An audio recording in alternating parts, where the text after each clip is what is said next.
Hello friends, welcome back to Niki's kitchen. இன்னைக்கு நம்ம கிச்சன்ல சுவையான பள்ளிப்பாளையம் chicken gravy எப்படி பண்றதுன்னு பார்க்க போறோம். இந்த gravy ரொம்ப கம்மியான ingredientsல கம்மியான டைம்ல நம்ம செஞ்சு முடிச்சிடலாம். இந்த வீடியோவை நீங்க ஃபுல்லா பாருங்க, skip பண்ணாம பாருங்க. இதுல நிறைய டிப்ஸ் நான் சொல்லிருக்கேன். அந்த டிப்ஸை ஃபாலோ பண்ணீங்கனா தான் ரொம்ப டேஸ்டா வரும். வீடியோக்குள்ள போறதுக்கு முன்னாடி இன்னும் நம்ம சேனல் Niki's kitchen-ஐ சப்ஸ்கிரைப் பண்ணாதவங்க சப்ஸ்கிரைப் பண்ணிக்கோங்க. அப்படியே கூட இருக்கிற பெல் சிம்பலையும் கிளிக் பண்ணிக்கோங்க. சரி வாங்க வீடியோல பாப்போம்.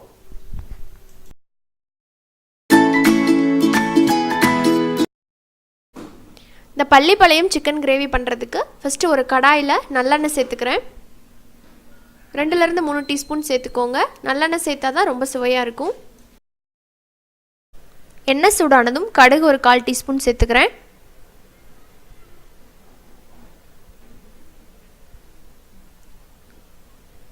கடுகு வெடிச்சதும் கருவேப்பிலை சேர்த்துக்கலாம். இது கூடவே ஒரு 5 ல இருந்து 6 பல்லு பூண்டை நான் இந்த மாதிரி சின்ன சின்னதா கட் பண்ணி வச்சிருக்கேன். இப்போ இத சேர்த்துக்கிறேன். இது டோட்டலா ஆப்ஷனல் தான். இந்த பள்ளிப்பாளையம் chicken gravy-ல இத ஆட் பண்ண மாட்டாங்க. நான் ஒரு ஃப்ளேவர்க்காக ஆட் பண்ணியிருக்கேன். இப்போ இத லைட்டா நம்ம வதக்கி விட்டுக்கலாம்.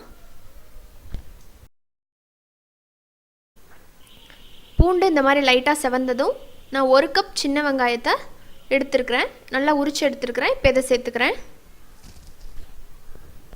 சின்ன வெங்காயம் ஒரு மெயினான இன்கிரிடியன்ட் இந்த கிரேவிக்கு. ரொம்ப நல்ல டேஸ்ட் கொடுக்கும். இது நல்லா கோல்டன் ப்ரௌன் ஆகிற வரைக்கும் வதக்கி விட்டுக்கலாம். வெங்காயம் இது போல் லைட்டாக செவந்ததும் இப்போ இதில் ஒரு 10 ல இருந்து 15 வரமிளகாய் எடுத்துட்டு அதை நல்லா கீறி அந்த விதையெல்லாம் எடுத்துருக்கிறேன். அந்த விதையை கண்டிப்பாக எடுத்துடணும். ஏன்னா முழுசாக சேர்க்கும் போது நமக்கு காரம் அதிகமாகிடும். இப்போ இதை சேர்த்துக்கலாம். நம்ம இதில் மிளகாய் தூள் ஆட் பண்ண மாட்டோம். இந்த மிளகாயோட காரம் தான். ஸோ உங்களுக்கு காரம் எவ்வளோ வேணுமோ அதுக்கு தகுந்த மாதிரி கூட்டவோ குறைக்கவோ செஞ்சுக்கலாம்.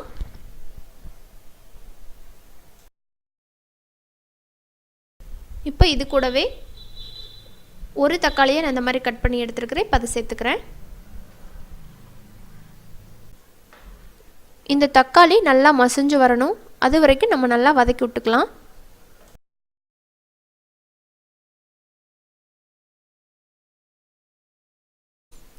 தக்காளி நல்லா சீக்கிரமாக மசிஞ்சு வரணும் அப்படிங்கிறதுக்காக கொஞ்சமாக உப்பு சேர்த்துக்கிறேன். பொடி உப்பு சேர்க்குறேன்.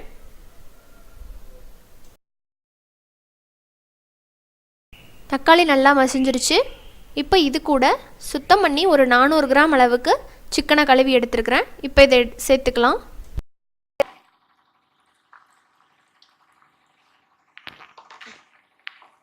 சேர்த்துட்டு நல்லா கலந்து விட்டுக்கலாம்.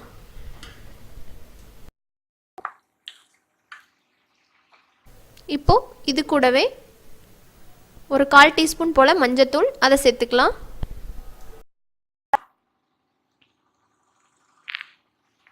சேர்த்துட்டு நல்லா வதக்கி விட்டுக்கலாம். இந்த சிக்கனில் இருக்கிற தண்ணியே நல்லா வெளியே வரும். அந்த தண்ணியிலேயே இந்த சிக்கன் வேகிற மாதிரி நல்லா சிம்மில் வச்சு வதக்கி விடுங்க.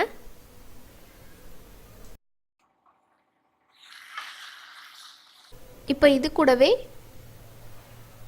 நான் ஒரு பொடி ஆட் பண்ணுறேன். இந்த பொடியில் 1 ஸ்பூன் சீரகம், 1 ஸ்பூன் மிளகு, 1 ஸ்பூன் சோம்பு, மூணையுமே எண்ணெய் ஊற்றாமல் ட்ரை ரோஸ்ட் பண்ணிவிட்டு இந்த மாதிரி அரைச்சி எடுத்து நைஸ் பவுடராக எடுத்துருக்கிறேன். இப்போ இதை சேர்த்துக்க போகிறேன். பள்ளிப்பாளையம் சிக்கன் கிரேவியில் இந்த பொடியெல்லாம் சேர்க்க மாட்டாங்க. நான் ஒரு ஃப்ளேவருக்காக சேர்த்துக்கிறேன். உங்களுக்கு வேண்டாம் அப்படின்னு நினச்சிங்கன்னா ஸ்கிப் பண்ணிக்கலாம். இப்போ இதை சேர்த்துக்கலாம்.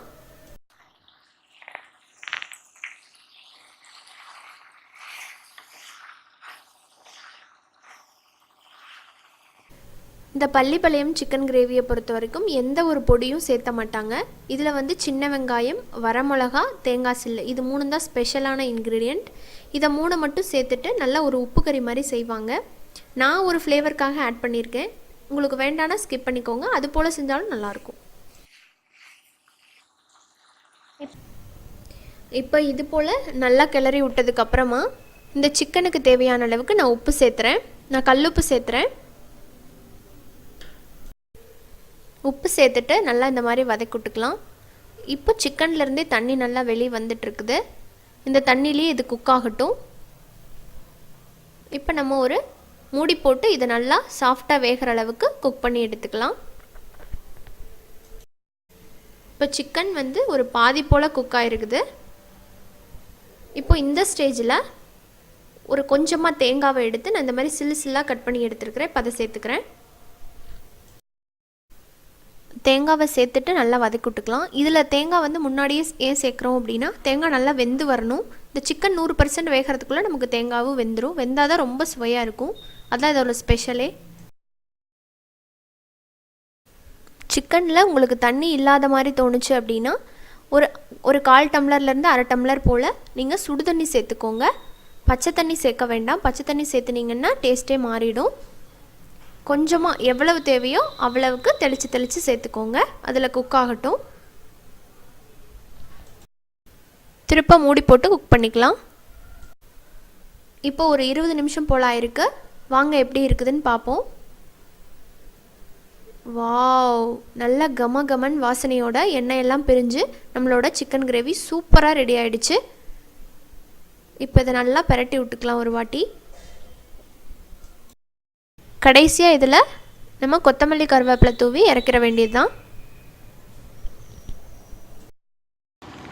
கிரேவி நல்லா டேஸ்ட்டாக வரணும் அப்படின்னா நீங்கள் சிக்கனை நல்லா ஸ்லோ ஃப்ளேம்லேயே வச்சு குக் பண்ணணும். அப்போ தான் ரொம்ப சுவையாக வரும். இது ஒரு டிப்பு. இது இன்னும் கொஞ்சம் நேரம் விட்டிங்கன்னா நல்லா ட்ரை கறியாக வந்துடும். அப்படியே சாப்பிட்லாம், ரொம்ப சுவையாக இருக்கும். இப்போ இது சப்பாத்தி, ரைஸ், பரோட்டா எல்லாத்துக்குமே ஒரு சூப்பரான காம்பினேஷன்.